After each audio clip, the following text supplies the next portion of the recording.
dúvida, os temas alta performance e felicidade e satisfação no trabalho são os mais procurados pelas pessoas que querem uma mentoria de carreira ou buscam a terapia para melhorar o desempenho e a performance profissional.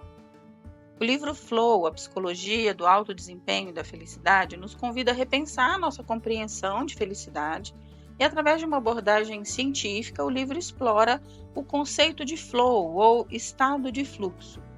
Um estado mental em que estamos totalmente imersos em uma atividade e nos esquecendo das preocupações, do tempo. Nós vamos explorar hoje juntos a ideia de que encontrar um estado de fluxo é a chave para a vida mais feliz e significativa, tanto na carreira quanto na vida pessoal. Você quer ser mais feliz no trabalho? Quer ter alto desempenho?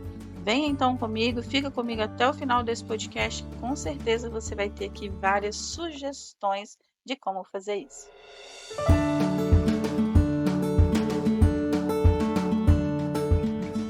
Olá, eu sou a Sheila, eu sou psicóloga e mentora de carreira. O meu objetivo com esse podcast é te ajudar a ter uma boa saúde mental, desenvolvimento pessoal e profissional. Mas afinal, o que é felicidade, Sheila? A gente está falando de buscar felicidade no trabalho.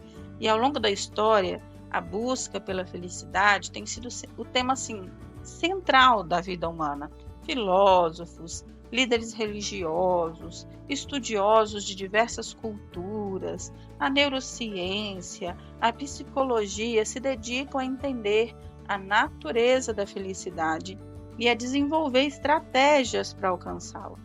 Porém, apesar do progresso, e tem sim vários progressos nesse sentido, a psicologia positiva traz muito, eu estou sempre falando sobre isso aqui, a gente já entendeu que avançar em tecnologia, ou simplesmente ganhar mais dinheiro, ou simplesmente alcançar mais recursos materiais, muitas vezes não é o suficiente para encontrar felicidade. Então, segundo o autor, o que o autor traz como a chave para que ele defende como ideia da felicidade é o flow como chave para a felicidade. Ele argumenta que a solução para esse dilema não está em acumular riquezas, e nem conquistar poder ou buscar prazeres momentâneos e efêmeros, mas sim em aprender a cultivar a experiência do flow em nossas vidas. O autor ele define o flow como um estado mental em que a gente fica completamente envolvido em uma atividade, concentrado, sem nos preocupar com mais nada. Já aconteceu com você de estar fazendo uma atividade em que você entra em um estado de fluxo, em que você sente que leva jeito, tem habilidade, aquilo te desafia e que você fica ali por um bom tempo e até perde a noção do tempo? Nesse estado, a gente experimenta uma profunda satisfação, realização e alegria, não é mesmo? E por que o flow é tão importante? Ele é importante porque nos ajuda a encontrar a felicidade e a melhorar a nossa capacidade de lidar com os desafios e as adversidades. Quando a gente está em um estado de fluxo, a gente redireciona a nossa atenção e energia e transforma experiências negativas em oportunidades de crescimento e aprendizagem. É muito legal, né? E como que a gente pode encontrar o estado de fluxo? Como que a gente pode, então, trazer mais momentos de estado de fluxo para a vida da gente? A gente precisa se envolver em atividades que vão conciliar desafios significativos e habilidades. Atividades que vão nos permitir experimentar concentração, absorção e também desenvolver novas habilidades. O livro ele aborda estados mentais diferentes que uma pessoa pode ter. Nesse mesmo conceito de flow, tá? A pessoa pode experimentar dependendo da relação entre a habilidade e o desafio que ela está experimentando. Esses estados mentais, que são 8, o livro inclusive ilustra em um gráfico que ele chama de gráfico de fluxo. E ele faz uma vertical, né, de desafio, uma horizontal de habilidade e faz a relação. Então, quanto mais alto o desafio e quanto mais alta a habilidade. Os estados que o autor aborda, né, são o estado de flow, onde ocorre uma sinergia entre habilidades e desafios. É aquele estado em que você se sente igualmente desafiado e igualmente dentro de um nível de habilidade. Então, existe um equilíbrio entre habilidade e desafio e a pessoa está totalmente imersa e concentrada. Existe também o estado mental de êxtase. Nesse estado mental de êxtase, a pessoa tem um pouco menos de habilidade do que no estado de fluxo.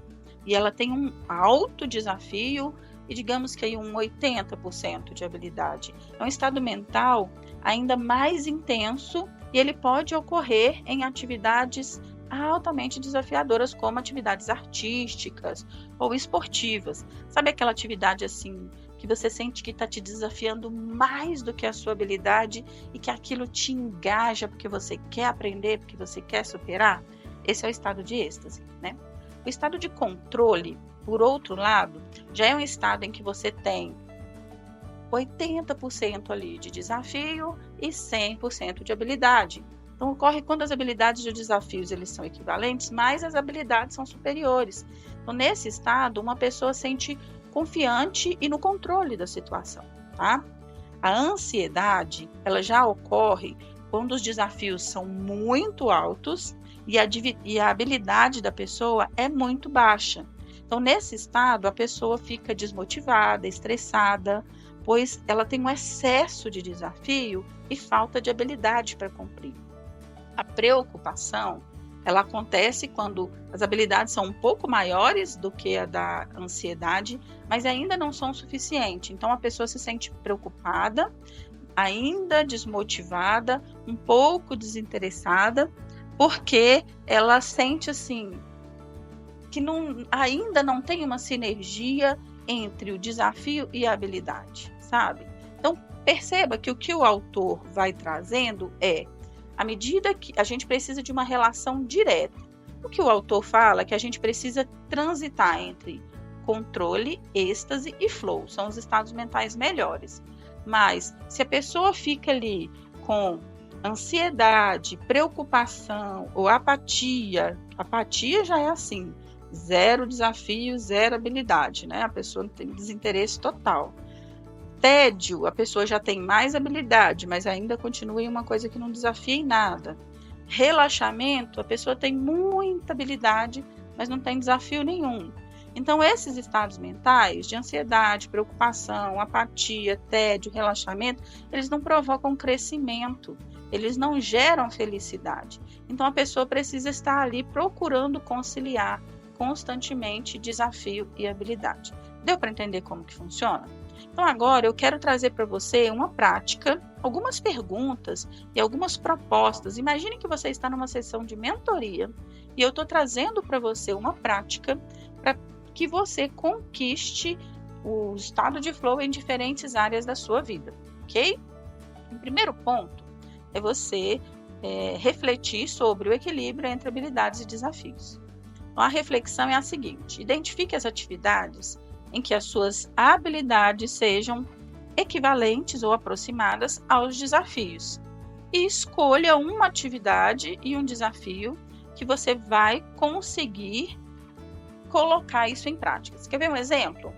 Uma cliente minha falou: Sheila, eu sou boa em andar de bicicleta. Eu posso aumentar o desafio disso.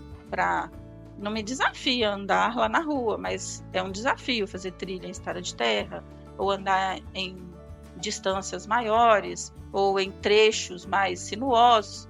Ok, então o que ela fez? Ela já tem bastante habilidade, aumentou o desafio e ela fica horas, às vezes domingo a manhã inteira, andando de bicicleta em estado de flow. Isso melhorou a saúde mental, isso melhorou a qualidade de vida dela, isso fez com que ela trouxesse esse estado de flow. E aqui eu estou dando um exemplo, mas a ideia é que você pense em uma atividade que você se sente desafiado, que você tem certa habilidade, que você consiga conciliar habilidades com desafios, ok? Segundo exercício, você precisa ter metas claras e objetivas. Analise as suas atividades e estabeleça metas específicas e realistas. Você pode dividir as metas maiores em etapas menores, alcançáveis, e reformular ou estar sempre reanalisando. Essas metas é o que garante que você vai estar constantemente sendo desafiado, porque às vezes aquilo que era um desafio em janeiro, chega um determinado ponto que pela repetição, por você fazer várias vezes, já não te desafia mais. Então você vai estar constantemente revendo as suas metas, precisa estar constantemente mudando ou trazendo um tempero de desafio aí para conseguir manter o estado de flow. Combinado? Um outro ponto é receber feedback imediato e preciso. Então pense em como você pode obter feedback sobre o seu desempenho. Então, no caso, as pessoas que definem esportes, é mais fácil mensurar, né? Quantos quilômetros correu, quanto tempo nadou, ou quanto tempo andou de bicicleta. A questão é, você pode definir para você mesmo métricas e mensurar os seus avanços para que você tenha feedbacks. Esse é um ponto. Agora, se você definiu, por exemplo, achei uma coisa que vai me desafiar, eu vou pintar quadros, eu quero aprender a pintar, eu quero dominar a arte da pintura com tinta a óleo e etc. Então, você pode pintar e constantemente pedir feedbacks para as pessoas que entendem de arte, e isso vai te ajudar a aprimorar essa habilidade, ok? O feedback, ele é uma forma, né? Solicitar feedback para as pessoas certas e constantemente estar atento a esses feedbacks é uma forma também de manter o estado de flow e de desafio de habilidade em constante movimento.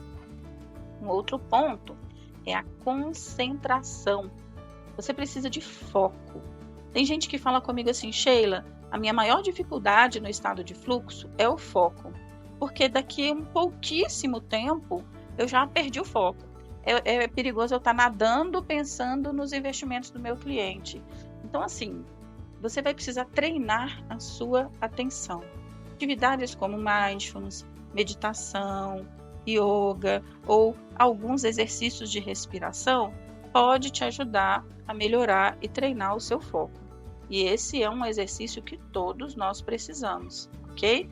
Porque o foco é uma condição para o estado de flow e como você precisa estar, né, de acordo com o em estado de flow para se sentir bem, se sentir feliz, logo desenvolver a habilidade de concentração tem uma relação direta com a felicidade. Perda da autoconsciência.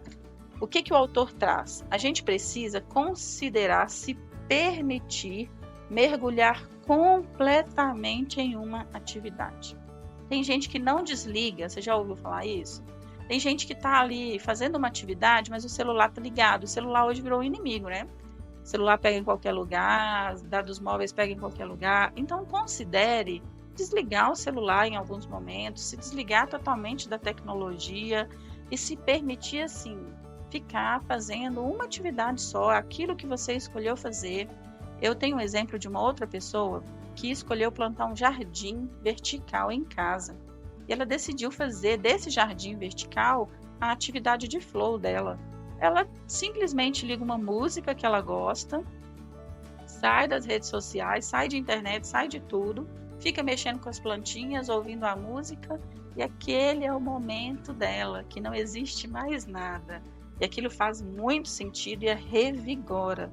Então, assim, é bem importante que você esqueça do mundo e faça aquela atividade por um tempo determinado. Combinado? Então, eu gostaria de te provocar a constantemente refletir sobre esses pontos que eu estou trazendo aqui. Por quê? Dentro desse propósito de sermos realizados, de sermos felizes, a gente precisa cultivar uma atitude de apreço pelo processo, pelo aprendizado, reconhecer e celebrar as nossas conquistas ao longo do caminho. Não é aqui, eu não estou te dando aqui uma receita de bolo, não é uma receita pronta, né? Isso exige reflexão, autoconhecimento, mudança de hábito, mas você já sabe que é possível melhorar sua satisfação, melhorar sua realização, melhorar sua felicidade com práticas muito simples. E existe uma relação direta entre o nível de desafio, o nível de habilidade e a sua felicidade. Então, coloque esses conceitos em prática na sua carreira, na sua vida e experimente uma vida muito mais saudável, muito mais feliz. E agora eu te deixo com um próximo desafio. Qual que é a próxima etapa para você começar a incorporar essas condições na sua rotina e alcançar um estado de fluxo em diferentes estados na sua vida? Qual que é o seu próximo compromisso? Eu espero que seja algo como escolher uma atividade que deseja experimentar e aplicar essas condições ao longo do processo.